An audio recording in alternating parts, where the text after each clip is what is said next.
బాదం కప్పులని, snacks plates అని, tea కప్పులని తయారు చేసుకోలేమని మీకు అందరికీ సలహా ఇస్తున్నాను.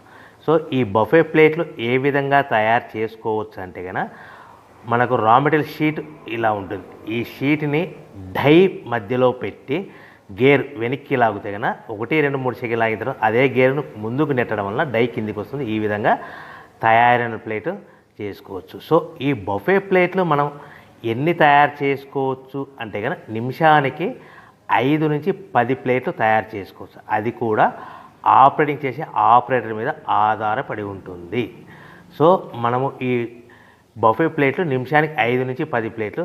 మిషన్ కొన్న స్టార్టింగ్ కొత్తలో మనకి ఎలాంటి అనుభవం ఎక్స్పీరియన్స్ ఉండదు కాబట్టి 5 నుంచి 10 ప్లేట్లు. అదేవిధంగా ఒక 1 మంత్ లోపల బాగా ఎక్స్పీరియన్స్ వస్తే 10 నుంచి 15 ప్లేట్లు, 10 నుంచి 15 ప్లేట్లు, 10 to 15 ప్లేట్స్ తయారు చేసుకోవచ్చు. సో మనకు ఈ మిషన్లో రౌండ్ బఫే ప్లేట్ తయారు చేసుకోవచ్చని మీకు అందరికీ సలహా ఇస్తున్నాను.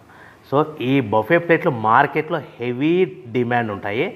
సో మనకు ఈ బఫే ప్లేట్లు ఈ విధంగా మనము నిమిషానికి ఆపరేటర్ మీద ఆధారపడి ఉంటుంది కాబట్టి నిమిషానికి 5 నుంచి 10 ప్లేట్లు పర్ డే 8 గంటల నుంచి 10 గంటలలో యావరేజ్గా 3000 నుంచి 5000 ప్లేట్లు తయారు చేసుకోవచ్చని మీకు అందరికీ సలహా ఇస్తున్నాను.